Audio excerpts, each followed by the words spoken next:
Vibrate, vibrate higher. I'd like to tell you about the strangest secret in the world. Some years ago, the late Nobel Prize-winning Dr. Albert Schweitzer was being interviewed in London, and a reporter asked him, "Doctor, what's wrong with men today?" And the great doctor was silent a moment, and then he said, "Men simply don't think." It's about this that I want to talk with you. We live today in a golden age. This is an era that man has looked forward to, dreamed of, and worked toward for thousands of years. But since it's here, we pretty well take it for granted. We in America are particularly fortunate to live in the richest land that ever existed on the face of the earth, a land of abundant opportunity for everyone. But do you know what happens? Well, let's take 100 men who start even at the age of 25. Do you have any idea what will happen to those men by the time they're 65? These 100 men who all start even at the age of 25 believe they're going to be successful. If you ask any one of these men if he wanted to be a success, he'd tell you he did. And you'd notice that he was eager toward life, that there was a certain sparkle to his eye, an erectness to his carriage, and life seemed like a pretty interesting adventure to him. But by the time they're 65, 1 will be rich. 4 will be financially independent. 5 will still be working. 54 will be broke. Now think a moment. Out of the 100, only 5 make the grade. Now why do so many fail? What has happened to the sparkle that was there when they were 25? What's become of the dreams, the hopes, the plans? And why is there such a large disparity between what these men intended to do and what they actually accomplished? When we say about 5% achieve success, we have to define success. And here's the best definition I've ever been able to find. Success is the progressive realization of a worthy ideal. If a man is working toward a predetermined goal and knows where he's going, that man is a success. If he's not doing that, he's a failure. Success is the progressive realization of a worthy ideal. Rollo May, the distinguished psychiatrist, wrote a wonderful book called Man's Search for Himself. And in this book he says, the opposite of courage in our society is not cowardice. It is conformity. And there you have the trouble today. It's conformity, people acting like everyone else without knowing why, without knowing where they're going. Now think of it. In America right now, there are over 18 million people 65 years of age and older. And most of them are broke. They're dependent on someone else for life's necessities. Now, we learn to read by the time we're 7. We learn to make a living by the time we're 25. Usually by that time, we're not only making a living, we're supporting a family. And yet, by the time we're 65, we haven't learned how to become financially independent in the richest land that has ever been known. Why? We conform. And the trouble is that we're acting like the wrong percentage group, the 95 who don't succeed. Now, why do these people conform? Well, they really don't know. These people believe that their lives are shaped by circumstances, by things that happen to them, by exterior forces. They're outer-directed people. A survey was made one time that covered a lot of men, working men, and these men were asked, why do you work? Why do you get up in the morning? 19 out of 20 had no idea. If you ask them, they'll say, well, everyone goes to work in the morning, and that's the reason they do it, because everyone else is doing it. Now let's get back to our definition of success. Who succeeds? The only person who succeeds is the person who is progressively realizing a worthy ideal. He's the person who says, I'm going to become this, and then begins to work toward that goal. I'll tell you who the successful people are. A success is the school teacher who's teaching school because that's what he or she wants to do. The success is the woman who's a wife and mother because she wanted to become a wife and mother and is doing a good job of it. The success is the man who runs the corner gas station because that was his dream. That's what he wanted to do. The success is the successful salesman who wants to become a top-notch salesman and grow and build with his organization. A success is anyone who is doing deliberately a predetermined job because that's what he decided to do deliberately. But only 1 out of 20 does that.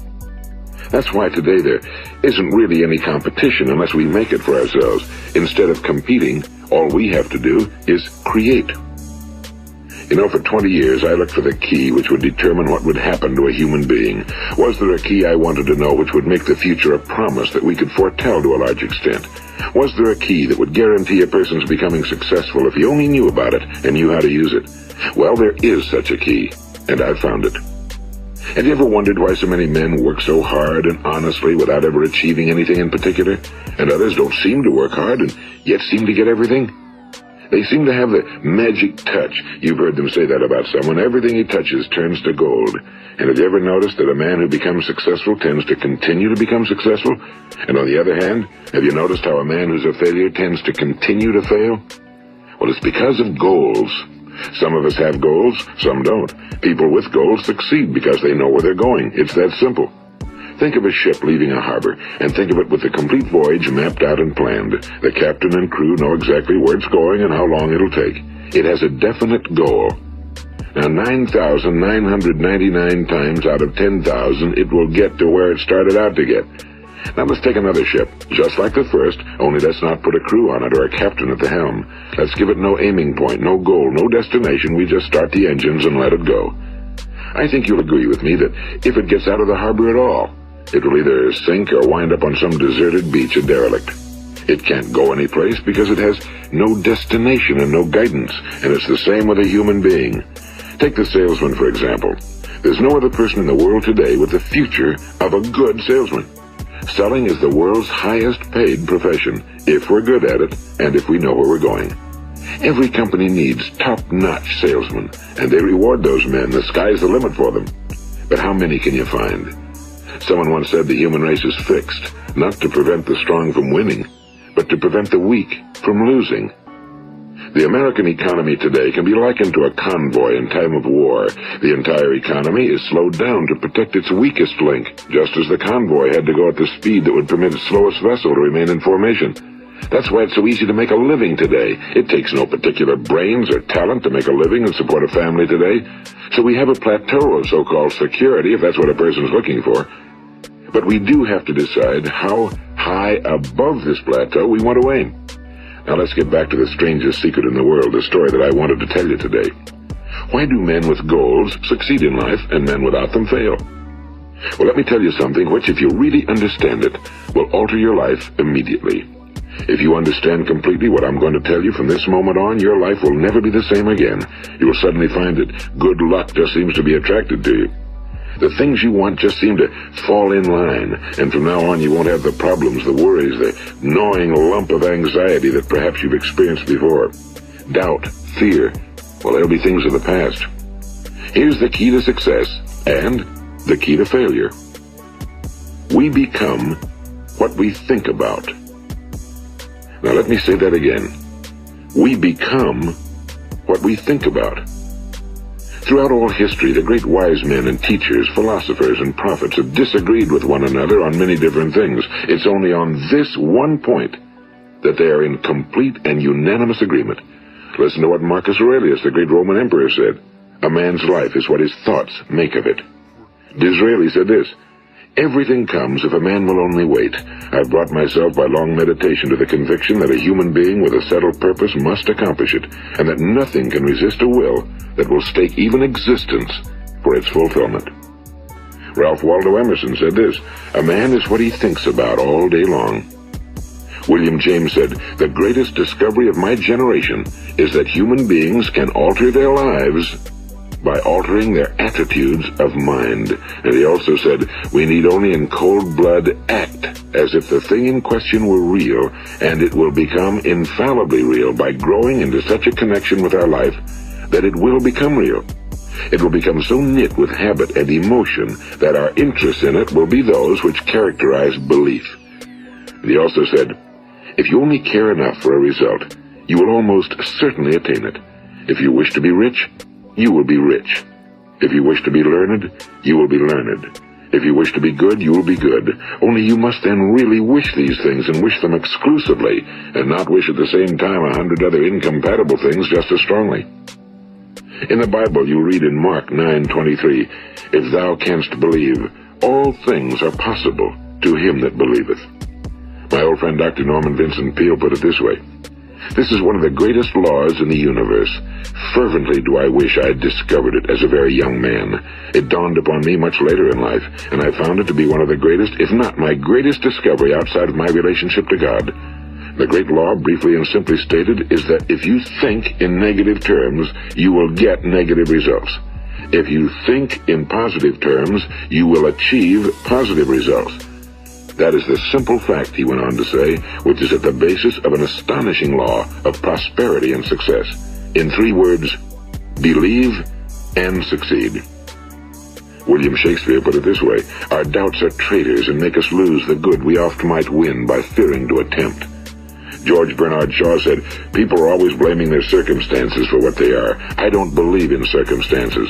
The people who get on in this world are the people who get up and look for the circumstances they want, and if they can't find them, make them. Well, it's pretty apparent, isn't it? And every person who discovered this for a while believed that he was the first one to work it out. We become what we think about. Now, it stands to reason that a person who's thinking about a concrete and worthwhile goal is going to reach it, because that's what he's thinking about, and we become what we think about. Conversely, the man who has no goal, who doesn't know where he's going, and whose thoughts must therefore be thoughts of confusion and anxiety and fear and worry, becomes what he thinks about. His life becomes one of frustration and fear and anxiety and worry. And if he thinks about nothing, he becomes nothing. Now, how does it work? Why do we become what we think about? Well, I'll tell you how it works as far as we know. Now, to do this, I want to tell you about a situation that parallels the human mind. Suppose a farmer has some land, and it's good fertile land. Now, the land gives the farmer a choice. He may plant in that land whatever he chooses. The land doesn't care. It's up to the farmer to make the decision. Now, remember, we're comparing the human mind with the land because the mind, like the land, doesn't care what you plant in it. It will return what you plant, but it doesn't care what you plant.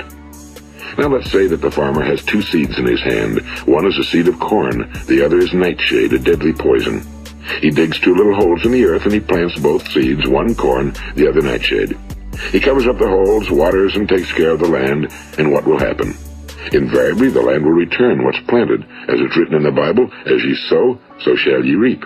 Now remember, the land doesn't care. It'll return poison in just as wonderful abundance as it will corn. So up come the 2 plants, one corn, one poison. Now, the human mind is far more fertile, far more incredible and mysterious than the land, but it works the same way. It doesn't care what we plant. Success, failure. A concrete, worthwhile goal, or confusion. Misunderstanding, fear, anxiety, and so on. But what we plant, it must return to us. You see, the human mind is the last great unexplored continent on Earth. It contains riches beyond our wildest dreams. It will return anything we want to plant. Now, you might say, well, if that's true, why don't people use their minds more? Well, I think they figured out an answer to that one, too. Our mind comes as standard equipment at birth. It's free, and things that are given to us for nothing we place little value on. Things that we pay money for, we value. The paradox is that exactly the reverse is true. Everything that's really worthwhile in life came to us free. Our minds, our souls, our bodies, our hopes, our dreams, our ambitions, our intelligence, our love of family and children and friends and country, all these priceless possessions are free. But the things that cost us money are actually very cheap and can be replaced at any time. A good man can be completely wiped out and make another fortune. He can do that several times. Even if our home burns down, we can rebuild it. But the things we got for nothing, we can never replace. The human mind isn't used because we take it for granted. Familiarity breeds contempt. It can do any kind of job we assign to it, but generally speaking, we use it for little jobs instead of big, important ones. Universities have proved that most of us are operating on about 10% or less of our abilities. So decide now, what is it you want? Plant your goal in your mind. It's the most important decision you'll ever make in your entire life. What is it you want? You want to be an outstanding salesman? A better worker at your particular job? Do you want to go places in your company? In your community? Do you want to get rich? All you've got to do is plant that seed in your mind, care for it, work steadily toward your goal, and it will become a reality. It not only will, there's no way that it cannot. You see, that's a law, like the laws of Sir Isaac Newton, the laws of gravity. If you get on top of a building and jump off, you'll always go down, you'll never go up, and it's the same with all the other laws of nature. They always work. They're inflexible. Think about your goal in a relaxed, positive way.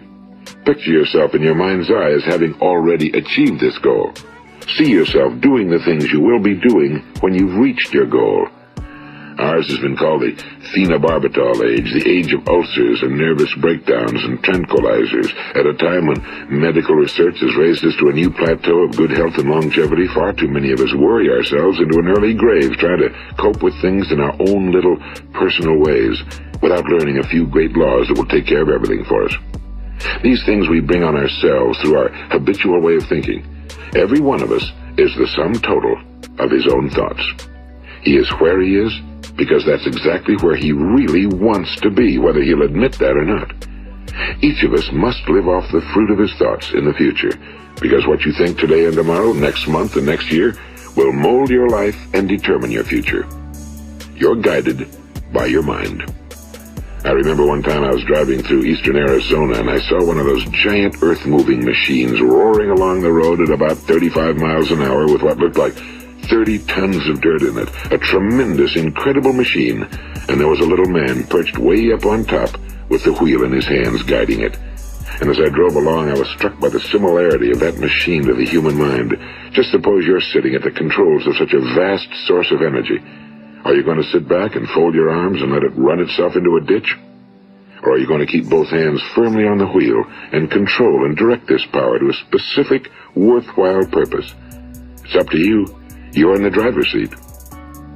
You see, the very law that gives us success is a two-edged sword. We must control our thinking. The same rule that can lead a man to a life of success, wealth, happiness, and all the things he ever dreamed of for himself and his family. That very same law can lead him into the gutter. It's all in how he uses it, for good or for bad. This is the strangest secret in the world. Now, why do I say it's strange, and why do I call it a secret? Actually, it isn't a secret at all. It was first promulgated by some of the earliest wise men, and it appears again and again throughout the Bible, but very few people have learned it, understand it. That's why it's strange, and why for some equally strange reason it virtually remains a secret. I believe that you could go out and walk down the main street of your town and ask one man after another what the secret of success is, and you probably wouldn't run into one man in a month who could tell you. Now, this information is enormously valuable to us if we really understand it and apply it. It's valuable to us not only for our own lives, but the lives of those around us, our families, employees, associates, and friends. Life should be an exciting adventure. It should never be a bore. A man should live fully, be alive. He should be glad to get out of bed in the morning. He should be doing a job he likes to do because he does it well. One time I heard Grove Patterson, the great late editor-in-chief of the Toledo Daily Blade, make a speech, and as he concluded his speech, he said something I've never forgotten. He said, "My years in the newspaper business have convinced me of several things. Among them, that people are basically good, and that we came from someplace, and we're going someplace. So we should make our time here an exciting adventure. The architect of the universe didn't build a stairway leading nowhere." And the greatest teacher of all, the carpenter from the plains of Galilee, gave us the secret time and time again. As ye believe, so shall it be done unto you. I've explained the strangest secret in the world and how it works. Now on this side I want to explain how you can prove to yourself the enormous returns possible in your own life by putting this secret to a practical test. I want you to make a test that will last 30 days. It isn't going to be easy, but if you'll give it a good try, it will completely change your life for the better. Now back in the 17th century, Sir Isaac Newton, the English mathematician and natural philosopher, gave us some natural laws of physics which apply as much to human beings as they do to the movement of bodies in the universe. And one of these laws is that for every action, there is an equal and opposite reaction. Simply stated, as it applies to you and me, it means we can achieve nothing without paying the price. The results of your 30-day experiment will be in direct proportion to the effort you put forth. To be a doctor, you must pay the price of long years of difficult study. To be successful in selling, and remember that each of us succeeds to the extent of his ability to sell. Selling our families on our ideas, selling education in schools, selling our children on the advantages of living the good and honest life, selling our associates and employees on the importance of being exceptional people. To, of course, the profession of selling itself. But to be successful in selling our way to the good life, we must be willing to pay the price. Now, what is that price? Well, it's many things. First, it's understanding emotionally, as well as intellectually, that we literally become what we think about, that we must control our thoughts if we're to control our lives. It's understanding fully that as ye sow, so shall ye reap. Second, it's cutting away all fetters from the mind and permitting it to soar as it was divinely designed to do. It's the realization that your limitations are self-imposed and that the opportunities for you today are enormous beyond belief. It's rising above narrow-minded pettiness and prejudice. And third, it's using all your courage to force yourself to think positively on your own problem, to set a definite and clearly defined goal for yourself, to let your marvelous mind think about your goal from all possible angles, to let your imagination speculate freely upon many different possible solutions, to refuse to believe that there are any circumstances sufficiently strong to defeat you in the accomplishment of your purpose, to act promptly and decisively when your course is clear, and to keep constantly aware of the fact that you are at this moment standing in the middle of your own acres of diamonds, as Russell Conwell used to point out. And fourth, save at least 10% of every dollar you earn. It's also remembering that no matter what your present job, it has enormous possibilities if you're willing to pay the price. Now let's just go over the important points in the price each of us must pay to achieve the wonderful life that can be ours. It is, of course, worth any price. 1. You will become what you think about. 2. Remember the word imagination and let your mind begin to soar. 3. Courage. Concentrate on your goal every day. 4. Save 10% of what you earn. And 5. Action. Ideas are worthless unless we act on them. Now I'll try to outline the 30-day test I want you to make. Keep in mind that you have nothing to lose by making this test and everything you could possibly want to gain. There are two things that may be said of everyone. Each of us wants something, and each of us is afraid of something. I want you to write on a card what it is you want more than anything else. It may be more money. Perhaps you'd like to double your income or make a specific amount of money. It may be a beautiful home. It may be success at your job. It may be a particular position in life. It could be a more harmonious family. Each of us wants something. Now write down on your card specifically what it is you want. Make sure it's a single goal and clearly defined. You needn't show it to anyone, but carry it with you so that you can look at it several times a day. Think about it in a cheerful, relaxed, positive way each morning when you get up. And immediately you have something to work for, something to get out of bed for, something to live for. Look at it every chance you get during the day and just before going to bed at night. And as you look at it, remember that you must become what you think about, and since you're thinking about your goal, you realize that soon it will be yours. In fact, it's yours really the moment you write it down and begin to think about it. Look at the abundance all around you as you go about your daily business. You have as much right to this abundance as any other living creature. It's yours for the asking.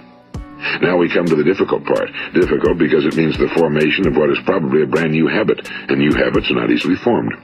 Once formed, however, it will follow you for the rest of your life. Stop thinking about what it is you fear. Each time a fearful or negative thought comes into your consciousness, replace it with a mental picture of your positive and worthwhile goal. And there'll come times when you'll feel like giving up. It's easier for a human being to think negatively than positively. That's why only 5% are successful. You must begin now to place yourself in that group. For 30 days, you must take control of your mind. It will think about only what you permit it to think about. Each day for this 30-day test, do more than you have to do. In addition to maintaining a cheerful, positive outlook, give of yourself more than you've ever done before. Do this knowing that your returns in life must be in direct proportion to what you give. The moment you decide on a goal to work toward, you're immediately a successful person. You are then in that rare and successful category of people who know where they're going. Out of every 100 people, you belong to the top 5. Don't concern yourself too much with how you're going to achieve your goal. Leave that completely to a power greater than yourself. All you have to do is know where you're going. The answers will come to you of their own accord and at the right time. Remember these words from the Sermon on the Mount, and remember them well. Keep them constantly before you this month of your test. Ask, and it shall be given you. Seek, and ye shall find. Knock, and it shall be opened unto you. For every one that asketh receiveth, and he that seeketh findeth, and to him that knocketh it shall be opened. It's as marvelous and as simple as that. In fact, it's so simple that in our seemingly complicated world, it's difficult for an adult to understand that all he needs is a purpose and faith. For 30 days, Do your very best. If you're a salesman, go at it as you've never done before, not in a hectic fashion, but with the calm, cheerful assurance that time well spent will give you the abundance in return you deserve and want. If you're a homemaker, devote your 30-day test to completely giving of yourself without thinking about receiving anything in return, and you'll be amazed at the difference it makes in your life. No matter what your job, do it as you've never done it before for 30 days. And if you've kept your goal before you every day, you'll wonder and marvel at this new life you've found. Dorothea Brand, the outstanding editor and writer, discovered it for herself and tells about it in her fine book, Wake Up and Live. Her entire philosophy is reduced to the words, act as though it were impossible to fail. She made her own test with sincerity and faith, and her entire life was changed to one of overwhelming success. Now, you make your test for 30 full days. Don't start your test until you've made up your mind to stick with it. You see, by being persistent, you're demonstrating faith. Persistence is simply another word for faith. If you didn't have faith, you'd never persist. If you should fail during your first 30 days, by that I mean suddenly find yourself overwhelmed by negative thoughts, you've got to start over again from that point and go 30 more days. Gradually, your new habit will form until you find yourself one of that wonderful minority to whom virtually nothing is impossible. And don't forget the card. It's vitally important as you begin this new way of living. On one side of the card, write your goal, whatever it may be. On the other side, write the words we've quoted from the Sermon on the Mount. Ask, and it shall be given you. Seek, and ye shall find. Knock, and it shall be opened unto you. Nothing great was ever accomplished without inspiration. See that during these crucial first 30 days, your own inspiration is kept at a peak. And above all, don't worry. Worry brings fear, and fear is crippling. The only thing that can cause you to worry during your test is trying to do it all yourself. Know that all you have to do is hold your goal before you. Everything else will take care of itself. Remember also to keep calm and cheerful. Don't let petty things annoy you and get you off course. Now, since making this test is difficult, some will say, why should I bother? Well, look at the alternative. No one wants to be a failure. No one really wants to be a mediocre individual. No one wants a life constantly filled with worry and fear and frustration. Therefore, remember that you must reap that which you sow. If you sow negative thoughts, your life will be filled with negative things. If you sow positive thoughts, your life will be cheerful, successful, and positive. Now, gradually, you'll have a tendency to forget what you've heard on this recording. Play it often. Keep reminding yourself of what you must do to form this new habit. Gather your whole family around at regular intervals and listen to what's been said here. You know, most men will tell you that they want to make money without understanding the law. The only people who make money work in a mint.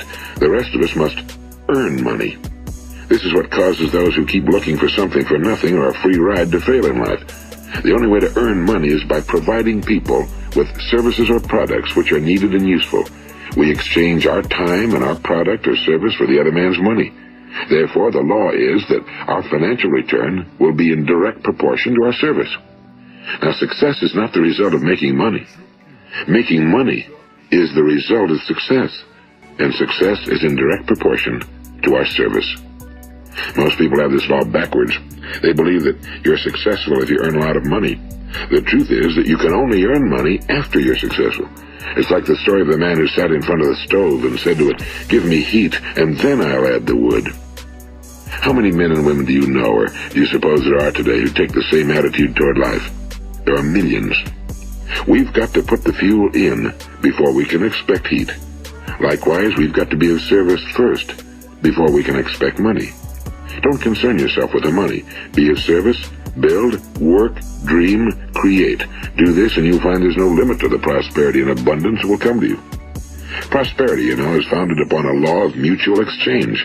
Any person who contributes to prosperity must prosper in turn himself. Sometimes the return will not come from those you serve, but it must come to you from someplace, because that's the law. For every action, there is an equal and opposite reaction. As you go daily through your 30-day test period, remember that your success will always be measured by the quality and quantity of service you render, and money is a yardstick for measuring this service. No man can get rich himself unless he enriches others. Now, there are no exceptions to a law. You can drive down any street in America and from your car estimate the service that's being rendered by the people living on that street. Had you ever thought of this yardstick before? It's interesting. Some, like ministers and priests and other devoted people, measure their returns in the realm of the spiritual, but again, their returns are equal to their service. Once this law is fully understood, any thinking person can tell his own fortune. If he wants more, he must be of more service to those from whom he receives his return. If he wants less, he has only to reduce his service. This is the price you must pay for what you want. If you believe you can enrich yourself by deluding others, you can end only by deluding yourself. It may take some time, but just as surely as you breathe, you'll get back what you put out. Don't ever make the mistake of thinking you can avert this. It's impossible. The prisons and the streets where the lonely walk are filled with people who've tried to make new laws just for themselves. We may avoid the laws of man for a while, but there are greater laws that cannot be broken. An outstanding medical doctor recently pointed out 6 steps that will help you realize success. 1. Set yourself a definite goal. 2. Quit running yourself down. 3. Stop thinking of all the reasons why you cannot be successful and instead think of all the reasons why you can. 4. Trace your attitudes back through your childhood and try to discover where you first got the idea you couldn't be successful, if that's the way you've been thinking. 5. Change the image you have of yourself by writing out a description of the person you would like to be. And 6. Act the part of the successful person you have decided to become. The doctor who wrote those words is a noted West Coast psychiatrist, Dr. David Harold Fink. Do what the experts since the dawn of recorded history have told you must do. Pay the price by becoming the person you want to become. It's not nearly as difficult as living unsuccessfully. Make your 30-day test, then repeat it again, and each time it will become more a part of you until you'll wonder how you could ever have lived any other way. Live this new way and the floodgates of abundance will open and pour over you more riches than you may have dreamed existed. Money? Yes, lots of it. But what's more important, you'll have peace. You'll be in that wonderful minority who lead calm, cheerful, successful lives. Start today. You have nothing to lose, but you have a whole life to win. This is Earl Nightingale, and thank you.